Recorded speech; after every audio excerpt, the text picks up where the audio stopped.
गांधीनगर नाम का एक छोटा सा गांव था। गांव में एक बड़ा बाजार लगता था और बाजार में अक्सर मजमा लगा रहता था। गर्मियों के मौसम में ये सारा मजमा बलदेव की पेप्सी की दुकान पे लगा रहता था। अरे बलदेव चाचा जान, मुझे नारंगी वाली पेप्सी दे दो, मुझे पीली वाली और मुझे सुर्ख वाली। बच्चे हो या बड़े, सभी को बलदेव की पेप्सी बेहद पसंद आती थी और बलदेव पूरी ईमानदारी से पेप्सी बनाया करता था। फिल्टर वाला पानी, साफ चीनी और साफ सुथरे तरीके से वो जूस बनाकर उन्हें प्लास्टिक की थैलियों में भरा करता था। बलदेव की 1 रुपए वाली पेप्सी बहुत फरोख्त हुआ करती थी। कुछ ही देर में उसका सारा माल खत्म हो जाया करता था। अरे चाचा जान, पेप्सी है क्या? नहीं बेटा, सब खत्म हो गए, अब कल आना। बलदेव की दुकान के रूबरू पवन की दुकान थी। पवन आइसक्रीम फरोख्त करता, लेकिन गर्मी होने के बावजूद उसकी आइसक्रीम फरोख्त नहीं हो रही थी। मालूम नहीं ये बलदेव अपनी पेप्सी में क्या मिलाता है जो सारे गांव वाले सिर्फ इसी की पेप्सी पिया करते हैं। 1 रुपये वाली पेप्सी में आखिर क्या जायका होगा? मेरी तो आइसक्रीम तक खराब हो रही है। जायका का तो इल्म नहीं, लेकिन वो आइसक्रीम से सस्ती है, शायद इसलिए वो ज्यादा फरोख्त होती है। हाँ, मुमकिन है। क्यों ना आप भी पेप्सी फरोख्त करना शुरू कर दो? अरे लेकिन पेप्सी बनाएगा कौन? पेप्सी बनाने की क्या जरूरत है? बाजार में कई सारी कंपनियां पेप्सी फरोख्त करती है। आप भी उनसे खरीद कर फरोख्त कर सकते हो। सोच लो, काफी मुनाफा होगा। वैसे तरकीब तो अच्छी है। कल ही शहर जाकर ढेर सारी पेप्सी खरीद लाता हूँ। ठीक है। अगली सुबह पवन शहर से ढेर सारे जूस वाली पेप्सी ले आया और उसने वो सब अपने फ्रिज में रख दिए। अच्छा किया, अब बाहर एक तख्ती लगा दो कि यहाँ पेप्सी मिलेगी। ठीक है। पवन ने एक तख्ती पर लिखा कि यहाँ पेप्सी मिलेगी और ये तख्ती अपने दुकान की बाहर लगा दी। कुछ देर बाद एक छोटे बच्चे ने वो तख्ती पढ़ी। यहाँ पेप्सी मिलेगी। चाचा, कौन कौन से रंग की है? हर रंग की है। तुम्हें कौन सी चाहिए ये बताओ। मुझे तो एक पीली वाली और एक नारंगी वाली चाहिए। पवन ने उस बच्चे को 2 पेप्सी के पैकेट थमा दिए। वो बच्चा वहीं खड़े खड़े पेप्सी पीने लगा। ये तो बढ़िया है, मजा आ गया। ये लो, एक और पेप्सी मेरी तरफ से मुफ्त। जाकर अपने दोस्तों का भी इत्तला करना, मेरी दुकान में पेप्सी मिलती है। हाँ चाचा जान, जरूर इत्तला करूँगा। और पवन की ये तरकीब काम कर गई। वो बच्चा दौड़ते हुए गांव में गया और कुछ देर बाद अपने कुछ दोस्तों के साथ लौटा। यही वो दुकान है। मुझे भी 2 नारंगी वाली चाहिए और मुझे 3 सुर्ख वाली। पवन ने सबको पेप्सी दे दी और बस तब से कई लोगों ने पवन की दुकान से पेप्सी खरीदी। आज तक गांव वालों ने बस बलदेव की ही पेप्सी चखी थी, लेकिन आज उन्हें कंपनी का जायका अच्छा लगने लगा था। अरे वाह, ये काले रंग वाली पेप्सी तो मैं पहली मर्तबा पी रहा हूँ। और भी कई जायके हैं, नींबू पानी, काला खट्टा, नारंगी, गुलाब। वाह, बहुत खूब। अब तो रोज अलग अलग जायके चख सकते हैं। पवन के पेप्सी फरोख्त करने की वजह से बलदेव की दुकान पर खरीदारों की कमी हो गई थी। मुझे थोड़ा सब्र से काम लेना होगा। पवन ने नई नई पेप्सी बनानी शुरू कर दी है। इससे गांव वाले उसकी दुकान पर जा रहे हैं, लेकिन मुझे यकीन है कि वो सब लौटेंगे। बलदेव खुद को तसल्ली दे रहा था। अगले कुछ रोज तक पवन की दुकान पर पेप्सी के लिए मजमा लगा रहा और यहाँ बलदेव का कारोबार कम हो गया था। गांव के सरपंच बलदेव की दुकान पर आए। क्या हुआ बलदेव, आज परेशान मालूम होते हो? अब क्या बताऊं चचा जान, पवन शहर से पेप्सी लाकर फरोख्त कर रहा है। अब तो मेरे खरीदार कम हो गए हैं।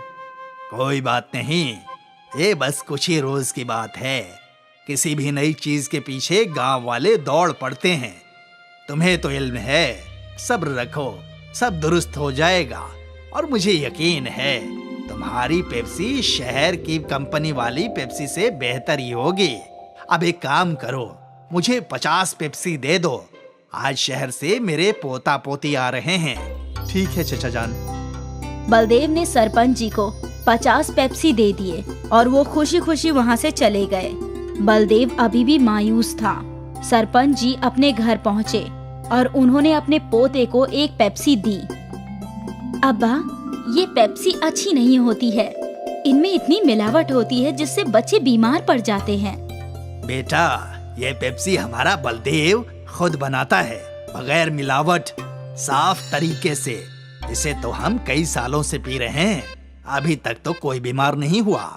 देखो जरा, सरपंच जी ने एक पेप्सी अपनी बेटी को दे दी और उसने वो चखी।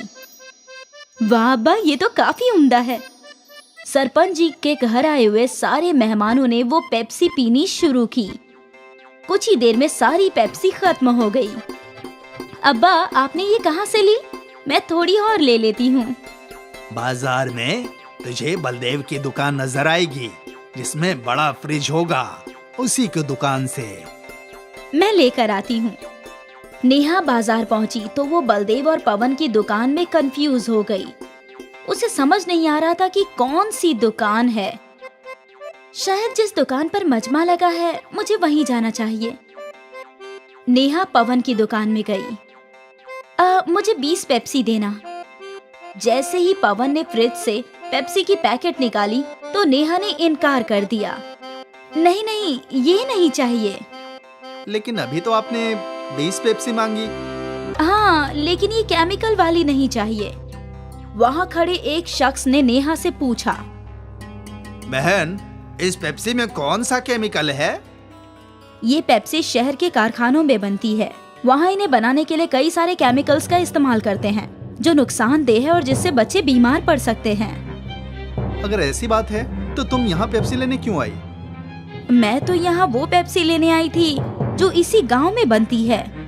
अच्छा, तो आपको बलदेव भाईजान की पेप्सी लेनी है? उनकी दुकान सामने है। नेहा वहाँ से चली गई, लेकिन आसपास के लोग शहर की केमिकल वाली पेप्सी का जिक्र करने लगे।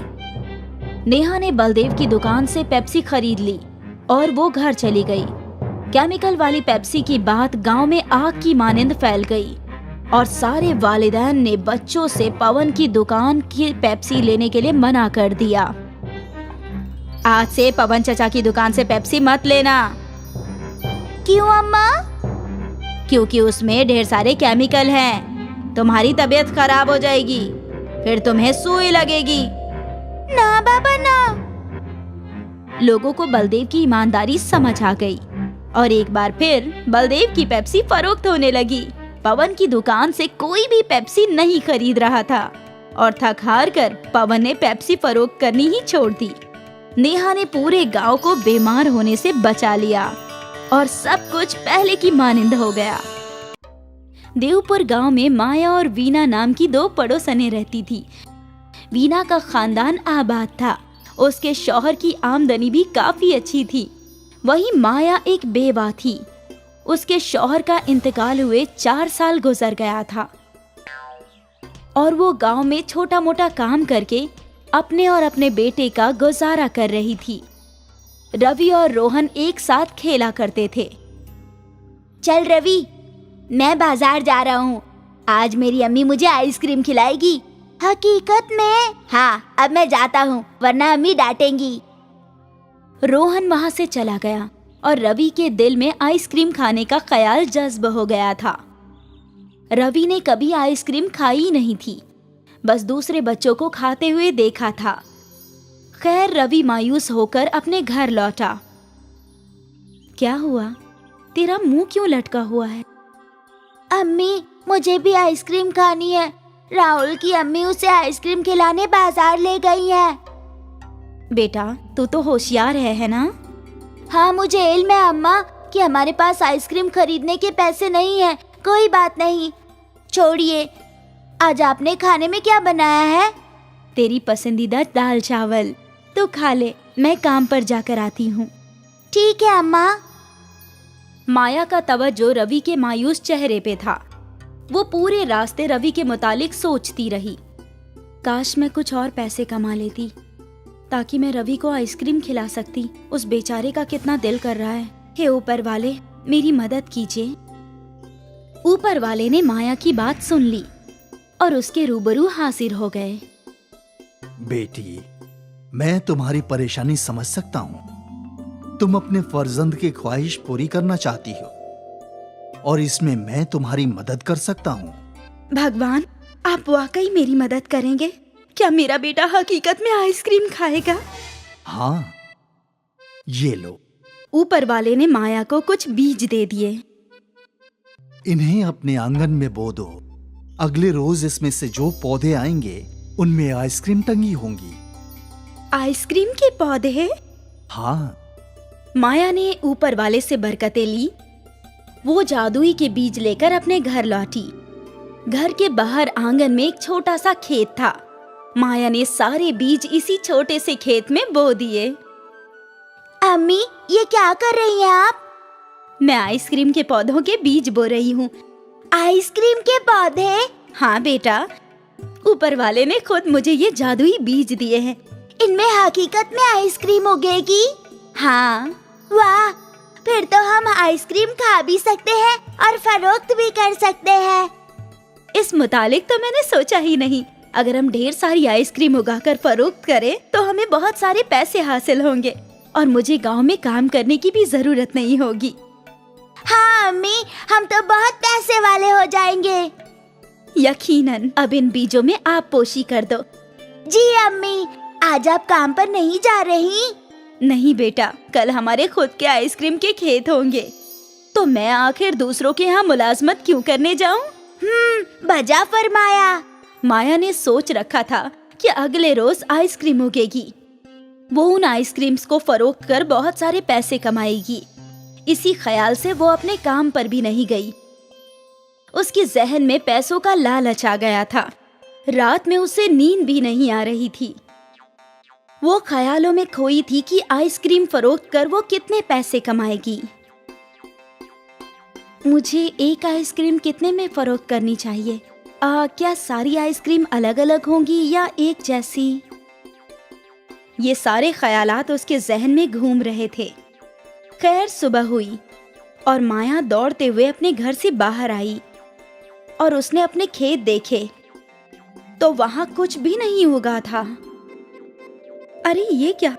ऊपर वाले ने तो कहा था कि वो जादुई बीज है, उनसे एक रोज में ही आइसक्रीम के पौधे उग जाएंगे, लेकिन ऐसा कुछ नहीं हुआ। माया मायूस हो गई थी। रवि भी घर के बाहर आया और अब उसका भी मुंह लटक गया। माया ने रवि का हाथ थामा और उसे लेकर निकल गई। वो उसी दरख्त के पास आई। भगवान, भगवान! भगवान हाजिर हुए। क्या हुआ बेटी? तुम इतने गुस्से में क्यों हो? आपने कल मुझे जादुई आइसक्रीम के बीज दिए थे और कहा था कि एक ही रोज में वो उग जाएंगे, लेकिन उन बीजों में से तो कुछ उगा ही नहीं। ऐसा कैसे मुमकिन है? बेटी, क्या तुम मुझे बता सकती हो कि तुमने क्या किया? मैंने वो बीज अपने खेतों में बो दिए और उन्हें पानी भी डाल दिया। फिर भी नहीं उगे? अजीब है। खैर, ये लो नए बीज। इस मर्तबा जरूर आइसक्रीम के पौधे उग जाएंगे। माया ने वो नई जादुई बीज ली और वापस घर की जानिब चल पड़ी। एक मर्तबा फिर उसने अपने आंगन में वो बीज बो दिए और उनकी आपोशी और इंतजार करने लगी। अगली सुबह भी वहां पौधा नहीं था। ये देखकर माया गुस्से में आ गई और गुस्से में उसने भगवान दरख्त की जानिब चली गई और पहुंचते ही रोने और चीखने लगी। भगवान, आप मेरी गरीबी का ऐसा मजाक उड़ाएंगे, ये मैंने सोचा नहीं था। बेटी, मैंने तुम्हारे साथ कोई मजाक नहीं किया। मैंने तुम्हारी मदद करने के लिए तुम्हें वो जादुई बीज दिए थे, क्योंकि तुम अपने फर्जंद को आइसक्रीम खिलाना चाहती थी। आपके दिए हुए बीज बोकर मैंने कितने सारे ख्वाब देखे थे कि उन पर आइसक्रीम के पौधे उगेंगे, आइसक्रीम फरोख्त कर मैं पैसे कमाऊंगी, मैं अमीर बन जाऊंगी, मुझे लोगों के घर में मुलाजमत करने की भी जरूरत नहीं पड़ेगी। यही तुमसे गलती हुई है बेटी। क्या मतलब? मतलब ये कि मैंने तुम्हें वो बीज तुम्हारे फर्जंद की ख्वाहिश पूरी करने के लिए दिए थे, लेकिन तुम्हारे जहन में लालच पैदा हो गया। तुम आइसक्रीम फरोख्त कर पैसे कमाने के लिए सोचने लगे। वो जादुई बीज इसलिए नहीं उगे क्योंकि तुम्हारे ख्यालात बदल गए। अगर तुम उन्हें अपने फर्जंद की ख्वाहिश करने के लिए उगाती तो आज उनमें आइसक्रीम जरूर होती। माया को अपनी गलती समझ आ गई। भगवान ने एक मर्तबा फिर उसे जादुई बीज दिए। इस मर्तबा सिर्फ अपने फर्जंद की ख्वाहिश पूरी करने का ख्याल रखना, लालच से दूर रहना बेटी। माया वो बीज लेकर घर लौटी। उसने बीज बो दिए, लेकिन आज उसके जहन में कोई लालच नहीं था। वो सिर्फ अपने बेटे को आइसक्रीम खाते देखना चाहती थी। अगली सुबह रवि घर के बाहर गया तो वो नजारा देखकर हैरान हो गया। अम्मी, अम्मी, आइसक्रीम उग गई। माया भी पुरजोश होकर घर से बाहर आई और उसने देखा कि एक नहीं कई सारे पौधे पर आइसक्रीम थे और कई गरीब बच्चे उन पौधों को देखकर लार टपका रहे थे। अरे बच्चों, तुम लोग आइसक्रीम तोड़ सकते हो। गरीब बच्चों ने और रवि ने आइसक्रीम तोड़ ली और खाने लगे। सभी के चेहरे पर तमानियत देखकर माया को अपनी गलती का एहसास हो गया। आइसक्रीम फरोख्त कर तो बस पैसे ही मिलते, लेकिन ऐसी तसल्ली नहीं मिलती। शुक्रिया ऊपर वाले, इन आइसक्रीम के पौधों के लिए और मुझे ये सब समझाने के लिए कि पैसा ही सब कुछ नहीं है। आपने मुझे लालची बनने से बचा लिया। माया ने भी एक आइसक्रीम तोड़ ली और दोनों माँ बेटे खुशी खुशी आइसक्रीम खाने लगे और वो लोग मुफ्त में सबको आइसक्रीम बांटने लगे। कड़ी गर्मी के मौसम में ठंडी आइसक्रीम लोगों को अलग ही तमानियत दे रही थी। माया वापस अपनी मुलाजमत पे लौट गई। आज वो यकीनन गरीब रह गई, लेकिन दिल से वो बेहद अमीर हो गई और खुशियां बांटना सीख गई वो।